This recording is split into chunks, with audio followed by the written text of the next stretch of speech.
Man, the state of Iowa continues to just be ground zero for drama in the sport of wrestling this week. Earlier this week, Cody Chittum announced he was not going to be an Iowa Hawkeye. He was actually going to go to Iowa State and wrestle there. Signed his NLI. He will be in Ames this fall.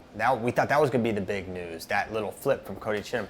But a darker cloud is cast over both Iowa and Iowa State's entire athletic departments as news of a potential online betting scandal could impact both departments and particularly both wrestling teams. Now, if you don't know the NCAA rules on sports gambling, simply put, they basically can't do it, right? NCAA athletes are prohibited from sports betting by and large. They can't bet on any NCAA sports whatsoever, full stop. It doesn't matter if it's their sport, someone else's sport, they can't bet on it. But they also can't bet on professional sports that have an NCAA tie. For example, the NFL, the NBA, since those are also college sports, college basketball, college football, the student athletes are prohibited from betting on those sports.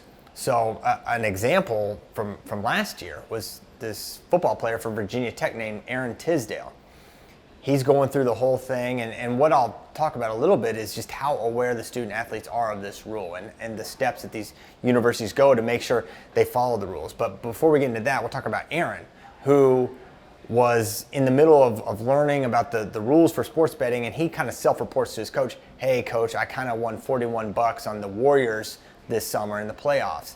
Okay, coach kicks it up to the NCAA. The NCAA says, okay, 9 games, and that's football. So that's, the majority of the season. Now it got downgraded to 6, but still 6 games out for a $41 of winnings. Now he bet $400, and that matters. It's not how much you win, it's how much you wager. And we'll get into the sliding scale of punishment in terms of how much betting can earn how much punishment. But the bottom line is it's pretty strict, and a little bit of money could have huge impact on an athlete's eligibility. Now, the investigation revealed that there's multiple sports for both departments, and including wrestling. Now, we don't know how many wrestlers. We don't know which wrestlers either, right? So it could be one backup on each. That would be a great outcome. We're all really looking forward to the upcoming Iowa State duel. That duel looked to be amazing. I mean, a year ago, it was one of the most hyped and entertaining duels all year long. And now this year, you've got an extra layer of drama as Iowa State tries to get closer and closer to knocking off Iowa. Now they have Cody Chittum on the team, injecting a little more drama, a little more hype, intrigue, whatever you want to call it.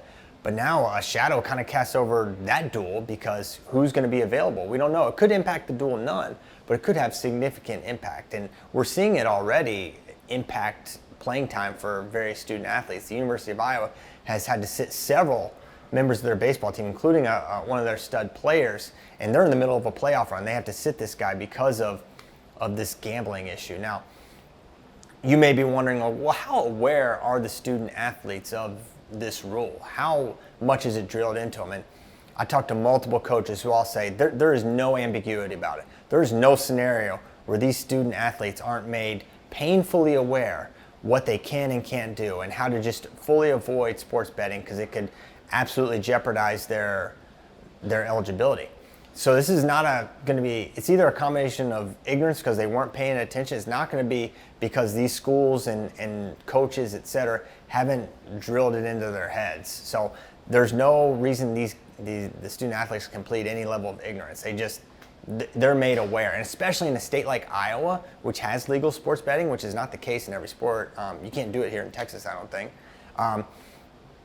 With that dynamic, I'm sure it's drilled even more without any ambiguity. Hey, you got to know this. You cannot be making these wagers. So you saw what happened with Alan Tisdale, Virginia Tech. We're seeing what's happening in Iowa, and now you're like, okay, well, how can this impact the Iowa State duel? We don't know exactly how much that duel will be impacted, but we do know a little bit about how the NCAA looks at punishment. So if you wager, not win, wager $25 or less, they're probably not going to say much of anything.